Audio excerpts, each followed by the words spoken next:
So guys, if you think that you can learn Ukrainian language without Ukrainian cases, if you don't want to learn any grammar, so please don't watch this video then, turn it off and subscribe for my YouTube channel, because I am the teacher who force my students to learn grammar, because without it you won't be able to build even a simple sentence in Ukrainian language, believe me. Okay, родовий відмінок. So, and I want to tell you that in this video I will teach you only how to put nouns in the genitive case, and pronouns I will explain you about them in the next video lesson. Please let me know if it works for you, this kind of format. So, родовий відмінок, genitive case. Wow, I'm just checking my textbook. So many endings.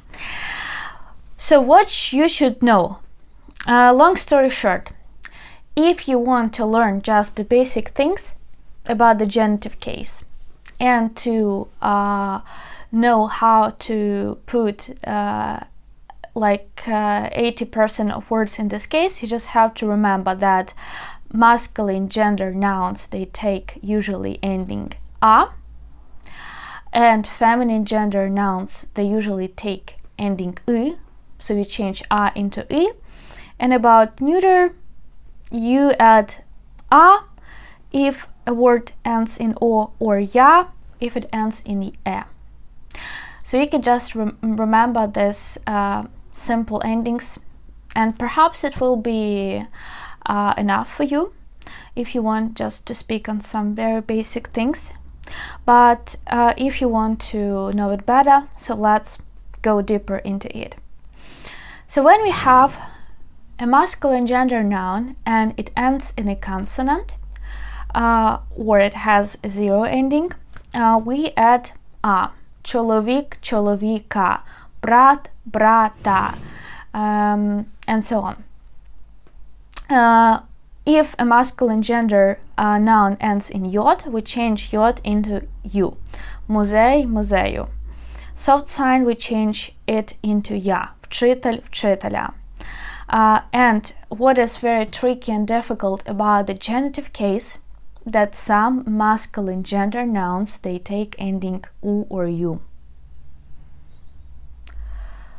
Oh, that is horrible, and I need to tell you there is a whole table with this specific masculine gender nouns when they end in a consonant or they have zero ending, we add u or u and not a.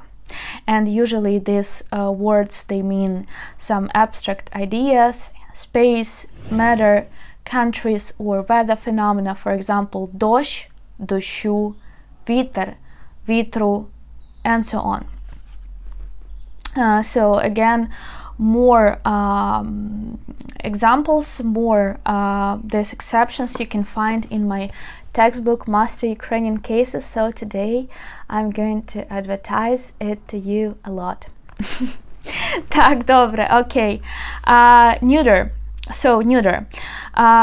When we have a word that ends in o, we have to change o into a. In the genitive case, we change into ya. Сонце, сонця, вікно, вікна. So please remember it.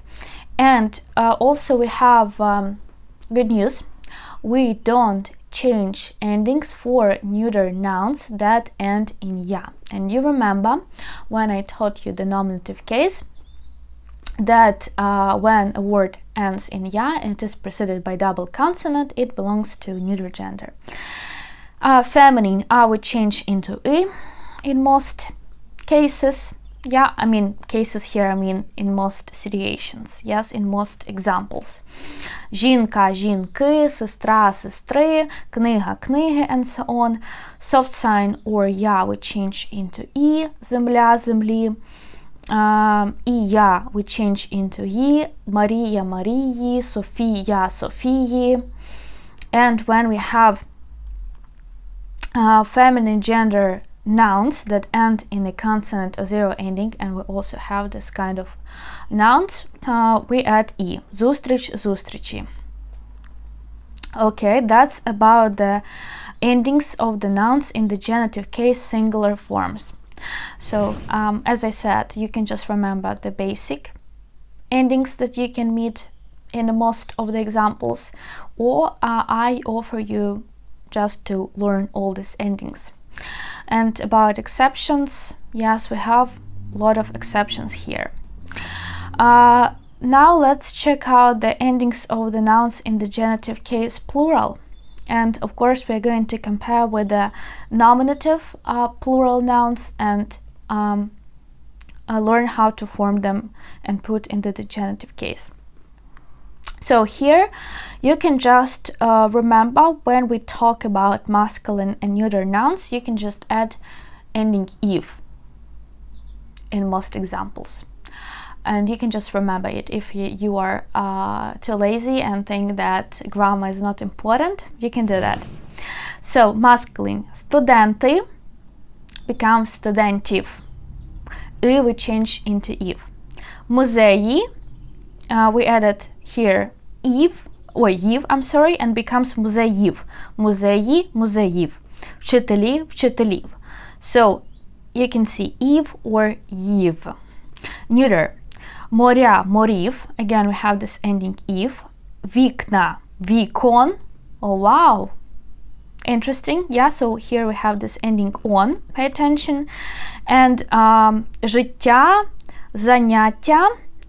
This neuter nouns that end in "-ya", we add here sometimes "-iv", like життя, життів, or can be soft sign, like заняття, занять. A tricky one. Feminine plural, мами, and what is very tricky, you can remember that usually when we have plural nouns and we have put them in genitive case, they got zero ending, so it becomes mom. So remember, you just have to drop this plural ending "и". Мами, мам, книги, книг, and so on. Робітниці, feminine nouns that end in "-i", we change it into soft sign, it becomes робітниць. Надії, "-i" we change into "йод", надії, надій. And of course we have some exceptions, like some Ukrainian words have different forms in the genitive case plural. Дочки becomes дочок, тітки, тіток, сестри, сестер, діти, дітей, люди, людей, гроші, грошей. Again, all exceptions, all rules are collected in my wonderful book, Master Ukrainian Cases. Okay, guys, let's continue. So here you can see, oh my god, 8 minutes and we just explored only the endings. So you can make tables by yourself, so you can just pause this video, make a screenshot of the tables, or you can write them in your copybooks. So please have always tables in front of you when you practice different like grammar in Ukrainian language, and you can remember visually these endings on the tables, and then when you will do a lot of exercises you will remember them automatically. So use and function of the genitive case. When do we use it? Why do we need it? Is it possible to live without the genitive case? No. So what are the most important usages? And again, if you're a lazy person, you can just remember there's two main usages. The first one, when we express possession, origin, authorship, membership, etc. And second one, very important rule, in negative sentences after the verbs, or when we have this negative particle немає, that means like don't have something. So possession, origin, authorship, membership. Let's explore it more. Let me explain you. So when you express this possession in English, you add apostrophe and s, like mother's recipe, brother's car. So you add this apostrophe s, or you use a preposition of, like for example, Kyiv is the capital of Ukraine. Yes, but in Ukrainian language, when you need to express it, we use the genitive case. For example, книга мами, mother's book. Це автомобіль Анни. This is Anna's car. And you can see that we like книга мами, mother's book. But in Ukrainian, it sounds like a book of mother. So we put in the genitive case мами. Це автомобіль Анни. Анни. So this is car of Anna. This is how we make these constructions. And usually in Ukrainian language, word order doesn't matter in the sentences. But here it does. It matters at all. A lot. I'm sorry. It matters a lot. Так. So we can put a question whose to the possessive forms which agree with the gender of the object being possessed. Чий, чия, чиє, чиї, plural. Yeah? Чия – це книга. Whose book is this? Це книга Андрія. This is Andrew's book. Or literally, we can translate the sentence as this is a book of Andrei. We can say like this.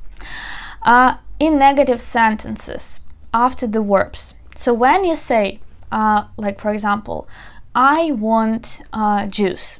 So you say, я хочу сік. But if you want to say, I don't want juice, you say, я не хочу соку. What happened? Yes, we used genitive case in the negative sentence. Я хочу сік. Я не хочу соку. Actually, in this sentence, я хочу сік, we use the accusative case.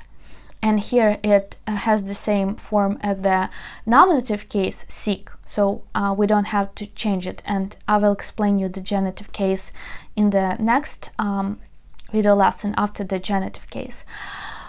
But you can see that я не хочу соку. After the negative verb, I don't want, не хочу, we use genitive case always. After the negative sentences, we use the genitive case. After the negative prepositions, like without, and so on. Yes, він не знає української мови. He doesn't know Ukrainian language. Again, we used here the genitive case. So if you think that you don't need grammar, so you can just remember these two main usages of the genitive case. If you are a wise person and you want to know the language very well and to speak it fluently, then keep watching this video. Also, we use after quantity words the genitive case, like багато, many, much, a lot of, мало, a little, трохи also means a little, and so on. So we use genitive case, like багато часу, a lot of time, пляшка води, a bottle of water. Yeah, also with this, a bottle of, a cup of, 1 kilogram of, and so on. After the numbers. So actually I recorded a video lesson about that, so you can just check out that video lesson. Also, when you say the date, we use the genitive case. Have I already recorded a video lesson about that, about the date? I think yes, I will check it out. So when you say like the 1st of October, the 2nd of July, the 3rd of December, you use the genitive case and you put specifically the months in the genitive case. Січень, січня, лютий, лютого, березень, березня. Also with the positive sum. So when you mean like give me some bread, I would like to drink some tea. Also you use then when you want to express the sum, we don't have an equivalent of this word, but we use the genitive case instead. And also we have the list of the verbs and the list of the prepositions, after which we use the genitive case, and you just have to remember them. Again, all these rules, all exceptions, all the forms you can find in the in my textbook Master Ukrainian Cases. So guys, let's sum up. Genitive case is, I can say it is one of the most used and difficult cases in Ukrainian language, and you must know it. So you can remember just the most popular endings and usages of it, and perhaps it will be enough for you. But if you want to feel freely in language, please remember all these endings, the most common exceptions, and all usages and function of the genitive case. It will be very important for you. So with the knowledge of the endings and usages, you can feel the language, you can understand how Ukrainians think, how we build the sentences. Maybe it sounds strange for you to build a sentence, how to make a sentence. Of course, we have to say like this in English, but in Ukrainian we say будувати речення. We have this expression, to build a sentence. Although in English you just have to say to make a sentence. So you can understand how it works. So guys, if you want to learn the cases, actually if you must learn cases, because Ukrainian language is built on the system of cases. You can practice it with the help of my textbook. You can buy it in the hard cover version or ebook version, or you can just make this like tables, explanations by yourself. You can just create them on your own. You can just write this like endings in your copybook, and believe me, it is very useful to have it in front of your eyes when you do exercises, and therefore you will memorize the endings faster. I know how it works, because when I started teaching my students this difficult topic, they struggle a lot and there weren't enough learning materials. Therefore I created this textbook, because there was a big demand on this book and topic. Right now a lot of people buy this textbook and they send me a lot of feedbacks that it was very useful for them. So it is very important.